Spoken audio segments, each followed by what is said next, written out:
Deuteronomy chapter 29. These are the terms of the covenant the Lord commanded Moses to make with the Israelites in Moab, in addition to the covenant he had made with them at Horeb. Moses summoned all the Israelites and said to them, "Your eyes have seen all the Lord did in Egypt to Pharaoh and to all his officials and to all his land. With your own eyes you saw those great trials, those signs and wonders. But to this day the Lord has not given you a mind that understands, or ears that see. Eyes that see or ears that hear. Yet the Lord says, during the 40 years that I led you through the wilderness, your clothes did not wear out, nor did the sandals on your feet. You ate no bread and drank no wine or other fermented drink. I did this so that you might know that I am the Lord your God. When you reach this place, Sihon, king of Heshbon, and Og, king of Bashan, came out to fight against us, but we defeated them. We took their land and gave it as an inheritance to the Reubenites, the Gadites, and the half-tribe of Manasseh. Carefully follow the terms of this covenant, so that you may prosper in everything you do.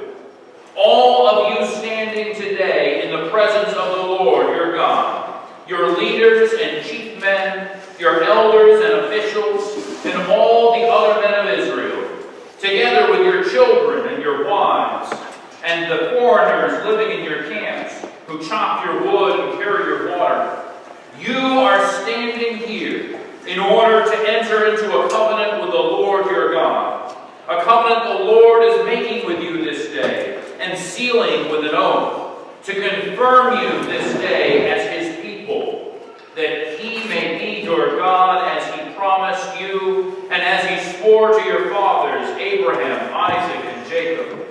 I am making this covenant with its oath, not only with you, who are standing here with us today, in the presence of the Lord our God, but also with those who are not here today. You yourselves know how we lived in Egypt, and how we passed through countries on the way here. You saw among them their detestable images and idols of wood and stone, of silver and gold.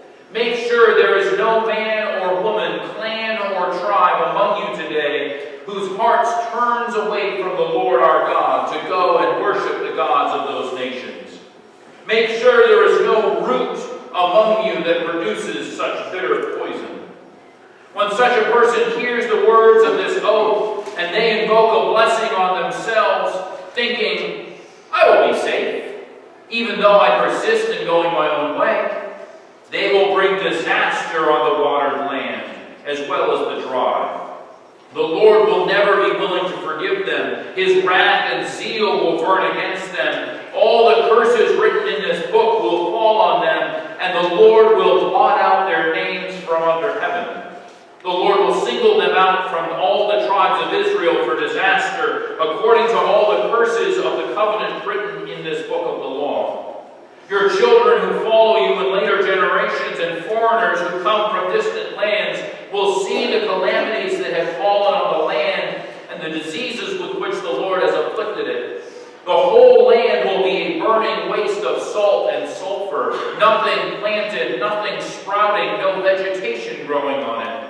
It will be like the destruction of Sodom and Gomorrah, Admah and Zebulun, in which the Lord overthrew in fierce anger. All the nations will ask, why has the Lord done this to this land? Why this fierce burning anger? And the answer will be, it is because this people abandoned the covenant of the Lord, the God of their ancestors, the covenant he made with them when he brought them out of Egypt, when they went off and worshipped other gods and bowed down to them, gods they did not know, gods he had not given them. Therefore the Lord's anger burned against this land, so that he brought on it all the curses written in this book. In furious anger and in great wrath, the Lord uprooted them from their land and thrust them into another land, as it is now. The secret things belong to the Lord our God, but the things revealed belong to us and to our children forever, that we may follow all the words of this law. Amen. May the Lord bless the reading of His word. God, my mouth, I speak the message I prepare that it be His message, not my message. That His will might be done, not mine. That He might receive glory and honor, not I. And all those with ears might hear the words of the Lord. Amen. Amen. My sermon this morning is entitled, Wearing Your Granddad's Clothes from That Thrift Shop Down the Road. See, I'm not the first pastor to take some inspiration from an artistic work, although I may be the first pastor to take some inspiration from the rapper Macklemore. Don't YouTube it if you're not familiar with it. It will shock you. I saw something that on YouTube, in 200 years, people will be listening to these sorts of things on the oldie stations, and it will be fine. I saw something that somebody had posted some pictures from Italy on YouTube or on Facebook, and they got censored because there was this big giant statue of Neptune that was done by some famous Renaissance person, and it got censored. YouTube said, no, that's explicit. It's this big giant statue in the middle of a plaza, but can't have that. I've been thinking about thrift shopping because it's one of those things that Amanda and I like to do. It's one of the, most of the time, if we are able to, get somebody to watch our kiddos or something, we do something practical. We had a real big day. We were planning it for months. We had a babysitter lined up and everything, and we went out and bought a mattress. That's what. Anyway, but one of the things that has not changed about our date nights, if we get a chance to go out, is we like to go thrift shopping. Now, I grew up, my mom would take me to thrift stores and bag sales and such, and there was a time when we would go because that was the only way we could afford clothes. And then, after things got a little bit settled and a little bit together and such, my mom would still go, and I once asked her, I said, why do we still go? And she said, well, one of the reasons is that only poor people shop at thrift stores. There's an isolation factor, there's a stigma attached to it. But if, the person who can only afford to buy their clothes there, and the person who can afford to buy their clothes someplace else, both shop there, well, then it's just a smart thing to do. And it's sort of like, antiquing on a macaroni and cheese budget type of thing, right? You ever go antiquing, just to see some old stuff, and, somebody you have in your house, right? You walk through and go, oh, I do that. Anyway, I remember once, they were these chairs, they were nice, and so I sat down and I went, oh, this is a comfortable chair. So I said, how much is this chair? He said, $3,500. I got out of that chair pretty darn quick. Anyway, but, you go to the thrift store, I like taking my kids there, but it's fun to go without them. But, you take your kids there, because if they break something, it's not the end of the world, right? Well, I was thinking about the process of what happens with thrifting and such, and as I, just happened to, line up with this scripture that I was reading and meditating on and praying for God to give me some wisdom on what we could take away from it. You see, this scripture comes at the end of the book of Deuteronomy. Deuteronomy, if you remember, is this long soliloquy that Moses gives at the end of his life, recapping everything that's happened to the people of Israel up until this point. He's actually just outside of Israel. He's on the eastern bank of the Jordan River because, remember, he's had some issues, and so God has told him, you will see the promised land, but you will not enter into it. And so he's there, he's 120 at this point, getting a little bit old, still firm and vigorous, but he's getting to the point where he's done. I don't remember, I think he's appointed Joshua, maybe it's the next two chapters, he's appointed Joshua to be his successor. And so he's recapping all the things, and he recaps the Ten Commandments and the plagues and all the rules that God has given the people in Leviticus and in Numbers and such. And he's pointed out these two mountains and said to them, this mountain is going to represent curses and this mountain is going to represent blessings. Whenever you look to those two mountains, know that you've got two different ways that you can go. Robert Frost, there were two roads in the wood and I took the one less traveled, and that has made all the difference. Moses is the original saying, look at these two signposts, look at these two options and choose the right option. And so he has, at this point in chapter 29, he's laid out all these things, and he's saying, listen, the Lord is renewing his covenant with you. He's making this covenant that you will be his people, and he will be your God. And so he starts off by reminding them of some miracles. He reminds them of the thrift store miracle. The miracle that the clothes did not wear out, nor the sandals. That for 40 years in the wilderness, the people have managed to wear the same thing. Some of us would not consider that a miracle. But just a fashion faux pas. But some of us don't care. Right? Still, there's no holes in it. It still covers my nakedness. Good enough for me. Don't care what anybody thinks. That's I've heard some folks say, somebody, I've got shoes older than you. You know what? So now I'm looking at people going, I do have shoes older than them. There's something about this miracle that I think is helpful, and we always want to remember, is that when God speaks to us, he has always blessed us first. Remember, he's speaking to this generation that has grown up in the wilderness, and so he's reminding them, Moses is reminding them, that God blessed them before they even knew that there was something going on. They've been wearing these same clothes. Remember, they don't know anything different. I remember once my parents, there was a Kmart that was closed. Is Kmart still around? Are they all closed? Most of them closed? Right? But anyway, they're still around. There's one Kmart that was closing, and my parents, there were shoes for like 25 cents a pair. And my parents bought the same shoe in every size, so that for 7 or 8 years, I had the same shoes, and I'd be saying, "Oh, Mom, these ones are getting tight." She said, "Okay." Reach into the closet, pull out another one. They were ugly shoes. Anyway, I didn't, I knew that there were other shoes because I had some, but the people in this time, they've been wearing the same clothes, the same shoes for 40 years, and they never knew that there were things that wore out. They never had an experience where they weren't blessed in this way. Like I said, I didn't consider it a blessing when I had to keep wearing the same shoe. And Moses says, by the way, you've been blessed. God has moved in your life before you even knew that there was anything going on to it. And I just want to point that out to you.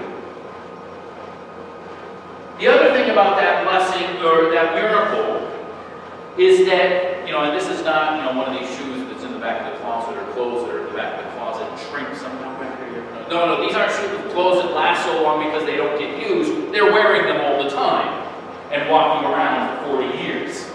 If that's a mileage on it.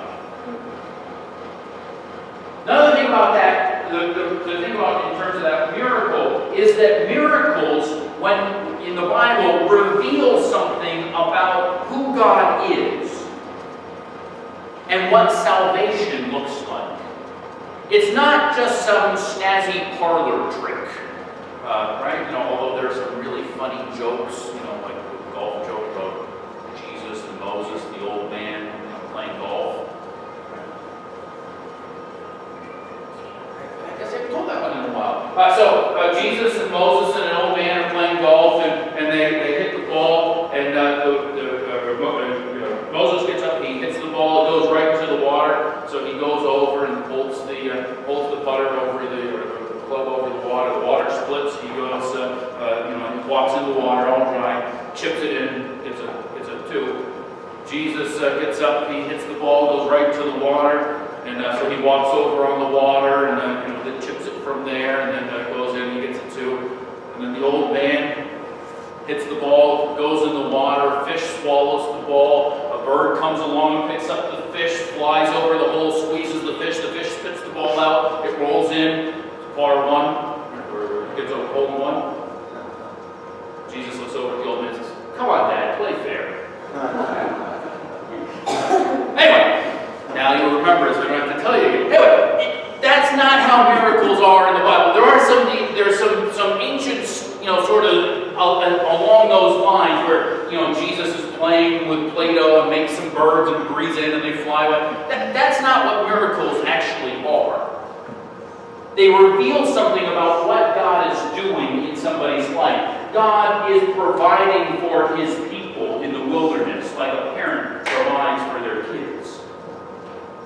When there's a miracle, it's think about the miracles that we tend to think of, resurrections, bringing new life upon somebody, or healing somebody of a disease or an affliction that there's no other way that they can be saved, except for God to miraculously move in their life. Or those miracles of abundance, which this is, the fish and the loaves, or the oil that doesn't run out, whether it's Elijah or Maccabees, but that's another. Is that God says, I have so much. I can take care of you. And even though you might be looking at it and going, boy, this isn't enough, it's enough. God can provide. He's blessed these people, and He's shown them that time and time again. And He's thinking of a time when they will forget that, and so He's reminding them. The second miracle that He reminds them of is the miracle of survival. And again, we sometimes forget that. The fact that we are here is a miracle. How many of us have had occasions where we looked back at it and car crashes or industrial accidents or illnesses or whatever. We gone, wow, I could have died.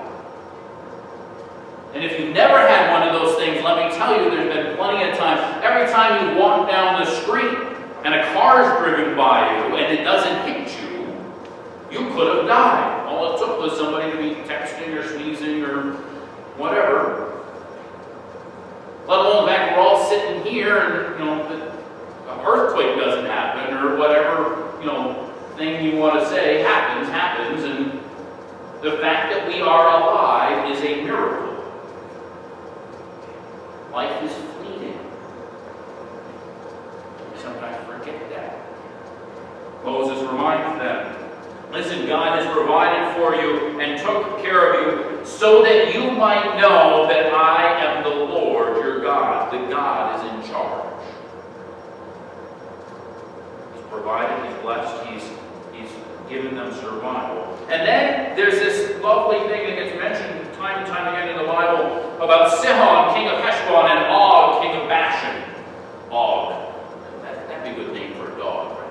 Here, Og, here, Og. Og, king of Bashan. Bashan is this land that's known for its cows. The cows of Bashan. Moses says, listen, you were wandering around the wilderness. You were this band of refugees from Egypt, and you were able to dethrone and de-seat these powerful kings. You beat them in a military battle. See, God gives us victory over things. God gives us successes when we shouldn't have been successful. God gives us the ability to kick things that we shouldn't have been able to kick. To break things that we shouldn't have been able to break. Habits, addictions, patterns.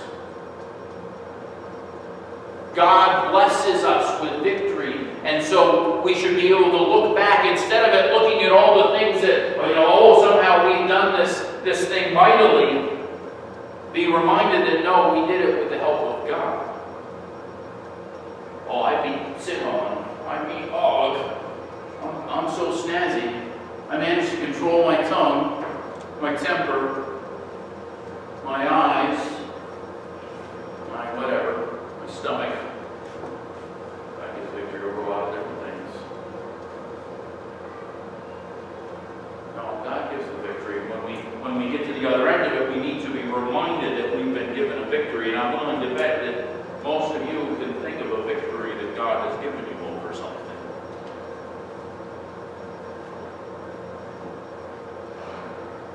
What's interesting about these three things is that they speak to a certain state of existence that we normally think of as being bad, or certainly as being a challenge, and it turns it around and says that it's out of that place that God acts. They have no provisions, right? They're wandering around in the wilderness. They have none of the Have you ever thought about how amazing it is that you can go to the grocery store and buy food that you didn't have to work for?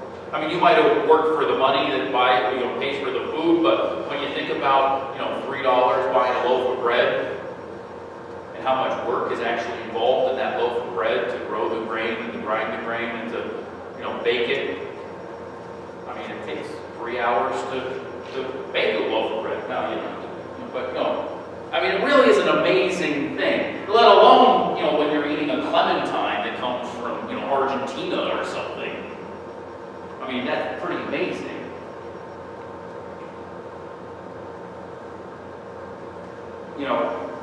These people have been living in the desert where there's nothing but rocks and scorpions. The Negev, the desert that they live in, that's where the Israelis now send their special forces to go train. Because if you can, what's the old Sinatra song, if you can make it there, you can make it anywhere. If you can live in the desert, you can survive. What? There's water around? Boy, that's pretty cushy then. You don't have to deal with that. He says, you were in the wilderness, but I provided for you. You ate no bread, drank no wine or other fermented drink. There's no intoxicant. The thing about bread and wine and other fermented drinks is it speaks to a certain amount of free time. It's, if you have grains, you can boil them pretty quickly and eat them. If you've got flour, you've got all the steps and processes to make the flour, and then to bake something in order to get it to taste good. It takes some time and such.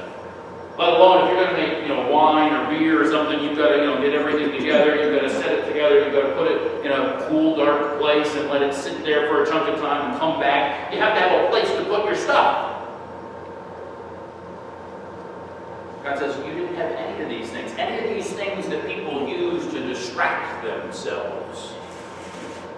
This is before the NFL or the internet or Facebook or those sorts of things that we use to distract ourselves. Which is the basic, simple things. Bread, wine, other alcohol. He says, you didn't have any of that. Not that there's anything wrong with those things in and of themselves, but that they have a tendency to distract us. Sometimes we want to live in those distractions. Those things get a hold of us. He says, no, you had to pay attention to what was going on. You had no stability. You had no place to call your own. You were just wandering about, living hand to mouth. No escape. And so you were forced to recognize that I am your God, that I care about you, that I take care of you. But I'm bringing you to some place new. I'm bringing you to a land that you can call your own, a place where you can hang your hat, a place where you can dwell and remain and sit and grow things for yourself and accumulate things for yourself. And I want you to beware. I love this simile here in verse 18. Make sure there is no root among you that produces such bitter poison. It's a root, not a snake, right? Poisonous snake. There's anybody seen my cobra that I lost this morning? I have to go looking under your mind. I didn't lose a cobra, don't worry. A poisonous animal wanders where it wants to wander. What he says is, beware of this poisonous root. You ever go to somebody's house and they go, oh, watch out over there, there's some poison ivy. You know where it is. It remains in a particular place. It stays still. You put it down, you don't have to come back. Where did I put that poison sumac? Where did I put that foxglove? That hemlock? Not the tree. Botanical poisons, you only have to worry where they're growing. Avoid them. He says, listen, you're coming into this land. Be careful that you don't have this root start to grow up and produce this thing. He's warning them that although on one hand they will be making some progress by having some stability, on the other hand it brings some dangers. It says in verse 20, Beware the person who says, oh, I will be safe even though I persist in going my own way. The person who says, well, it won't happen to me, says, watch out. That's that seed of that poisonous root that's growing. I'm going to do it all on my own. I'll be safe. Because it ignores the fact that the reason why you have gotten to that place of stability, the reason why you've reached those pinnacles of success is because God has brought you there. Oh, well, now I can do it on my own. Now I'm all set. What happens is the people turn after other gods, false gods, things that they think are important but aren't really how they got where they are. So there are some things that you can read from this, you can learn from this text, and also relate back to that thrift store idea if that's helpful for you. One of them is that God hoards people. See, people hoard things. There's particularly around here, right? Yankees hoard for their own, sort of slightly different thing. Partly we're just parsimonious, thrifty. Partly a lot of us grew up with the practice of, make it yourself or make do with what you have or do without. And so we hoard things, and man, it drives man crazy when something will break. It'll be, oh, I've got just the part for this because I saved this thing that you thought was going to be useless, but lo and behold, here's a function for it. Of course, I've got lots of stuff that there's no function for it yet.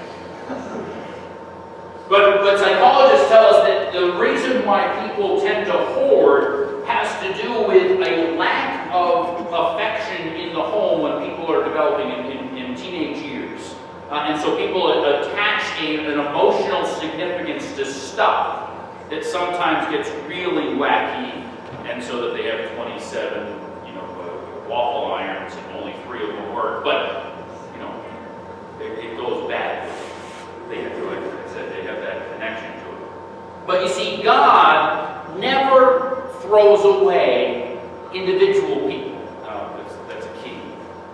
God never says to an individual person, "Oh, I don't want you anymore. You're gone." He does overthrow their societies when the society as a whole has rejected them, but he doesn't do that to individuals, and this is an important thing. In this text, notice very subtly when he's making this statement, all of you who are standing here today in the presence of the Lord your God, your leaders and your chief men, well, they're people of privilege, of course God wants to include them. Your elders and officials, the upper 1%, the other men of Israel, sure, patriarchal society, yada yada.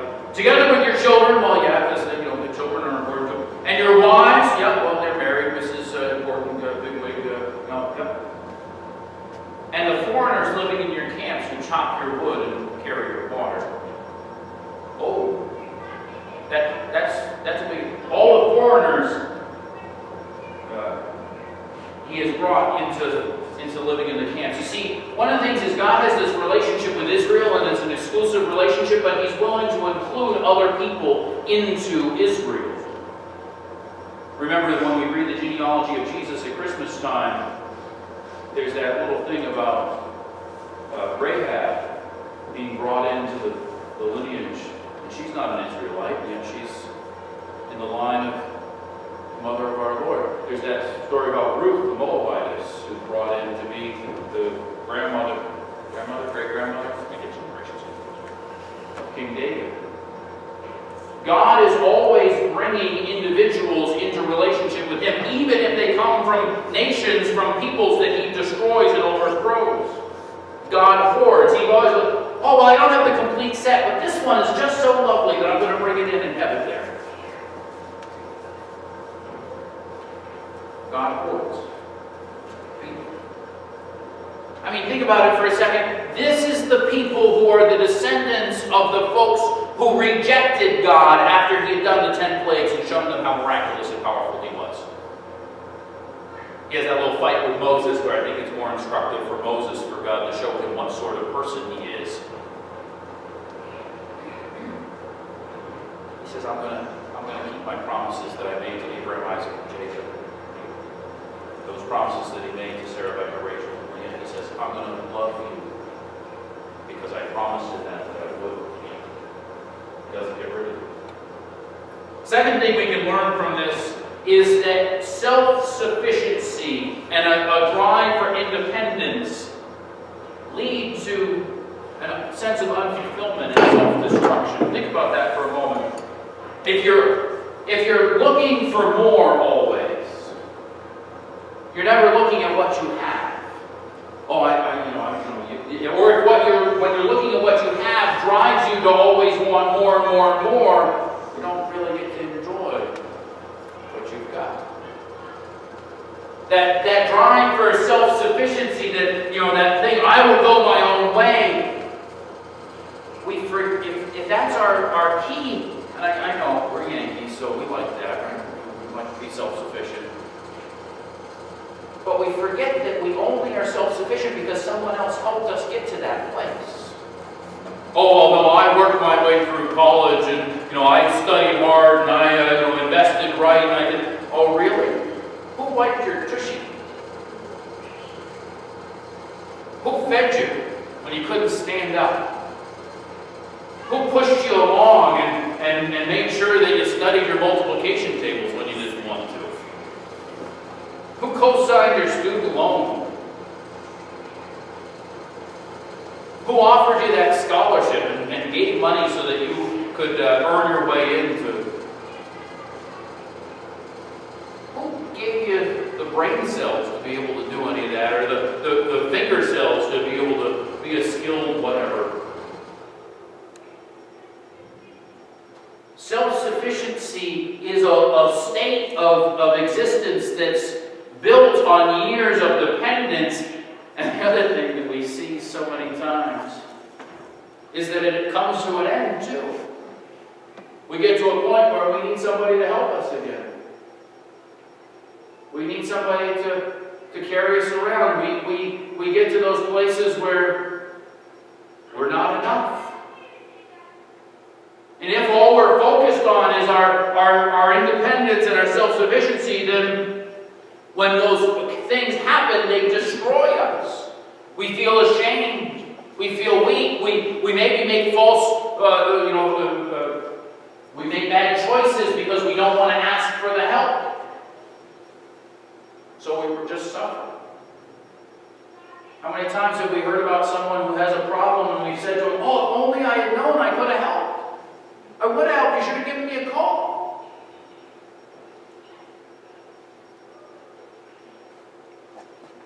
There's always someone who has helped us. So we're not really self-sufficient. Well, that means then that we've been provided with something. God has blessed us and provided for us to get us to wherever we've gotten to, and so we need to trust in God to provide in the future. Remember, these people have been wandering for 40 years. Look how some of you have been living your life for 40 years. Some of you have a few more years to go before you get there. But whatever point you are at, God has provided up until this point to get you here. And so, if He's done it up to now, you can trust Him for a little bit more. He's proved Himself. You can trust Him for physical provisions, the things that you need. He's provided. The people in the text here have been provided, and you can trust Him for spiritual things. If God has provided the universe so that there is the existence of humanity, at least on this planet.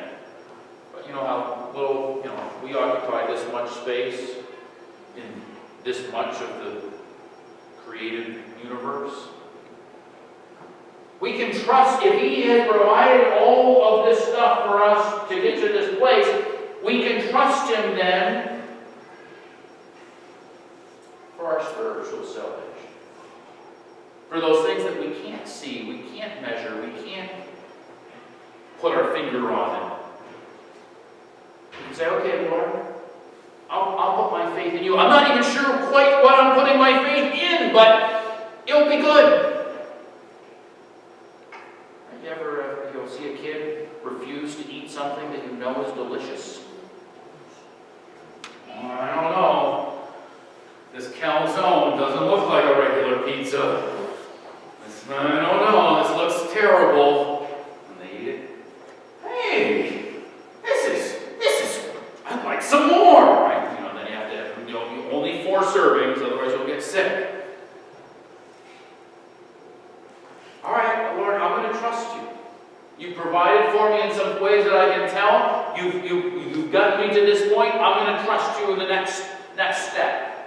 I'm going to trust you for my salvation. And then, when God provides something, rejoice and be satisfied with what you've gotten. Maybe it's a different style than everybody else has got, but that's okay. Maybe it's a little funky. Maybe it's old school, retro, vintage, antique. It's okay. It's good enough. Does the job. Covers your nakedness, or whatever deficiency it is that it's addressing. Be thankful for it. Rock it. Yeah. I look good in this. And thank God for it. Don't turn to other ways and other gods and other things and say, oh, well, this isn't enough, so I'm going to try. Because if you do, you reject. It's the thing, don't bite the hand that fed you. Right? You reject the very one who provided everything for you. Which, as we read the rest of the story, we know that people do that, and he has to call them back. They go up and down in the relationship. It's a lot better just to remain constant, steadfast with him, and see how he blesses you. As he's blessed me, and he blessed you. Amen? Amen.